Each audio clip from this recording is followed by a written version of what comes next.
दोस्तों, आज दुनिया में शायद ही ऐसा कोई व्यक्ति होगा जो ब्रश या दातुन न करता हो।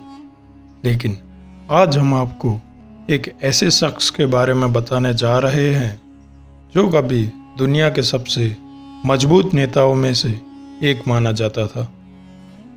लेकिन कहते हैं कि उसने अपने जीवन में अपने दांतों पर कभी ब्रश नहीं किया। वीडियो पसंद आए तो लाइक कर देना और अभी तक सब्सक्राइब नहीं किया है तो ज़रूर से सब्सक्राइब कर देना। इस शख्स का नाम है माओ त्से-तुंग। माओ के डॉक्टर रह चुके जी.सी. ली ने उनके जीवन पर एक किताब लिखी है जिसका नाम है the private life of chairman माओ।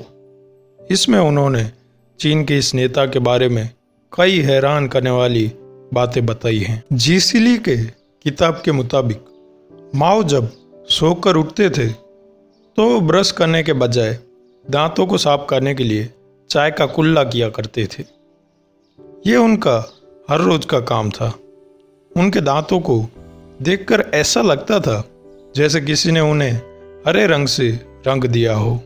सिर्फ यही नहीं, माओ कभी कभार ही नहाया करते थे। ऐसा कहा जाता है कि उन्हें नहाने से नफरत थी। माओ सोने और उठने के मामले में दुनिया से बिल्कुल अलग थे। कहते हैं कि उनका दिन रात में शुरू होता, जब पूरी दुनिया सो जाती तो वो काम करते थे, और जब लोगों के उठने का समय होता तब जाकर वो सो जाते। उनके बारे में एक बात ज़्यादा मशहूर है कि माओ हमेशा अपने ही पलंग पर सोते थे क्योंकि उन्हें किसी और के बिस्तर पर नींद नहीं आती।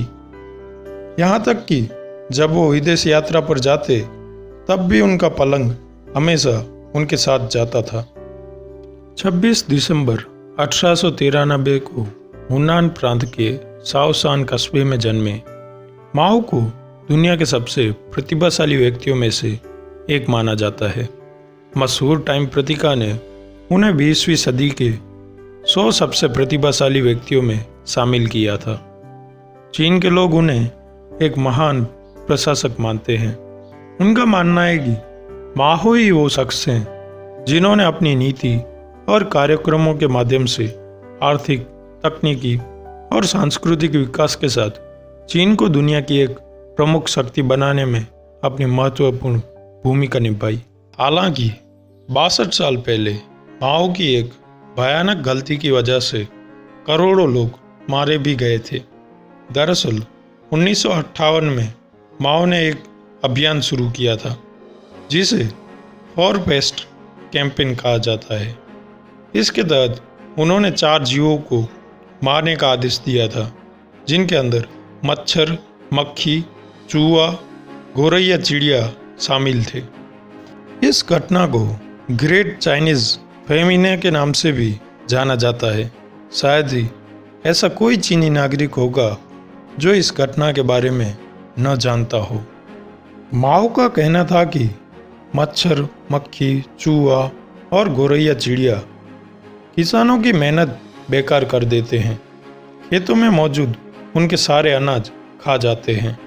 अब यूं कि मच्छर, मक्खी और चूहों को मारना थोड़ा मुश्किल काम है क्योंकि वो आसानी से खुद को कहीं भी छुपा लेते हैं। लेकिन गौरैया चिड़ियों की तो आदत है कि वो हमेशा इंसानों के बीच ही रहना पसंद करती है। लिहाजा वो माओ के आदेश का शिकार बन गई और पूरे चीन में उन्हें ढूंढ ढूंढ कर मारा जाने लगा। बर्तन, टीन या ड्रम बजा बजा कर गौरैया को उसकी जगह से उड़ाते और उसे तब तक कहीं बैठने नहीं देते जब तक कि वो उड़ते उड़ते थक न जाए और आसमान से गिरकर मर न जाए।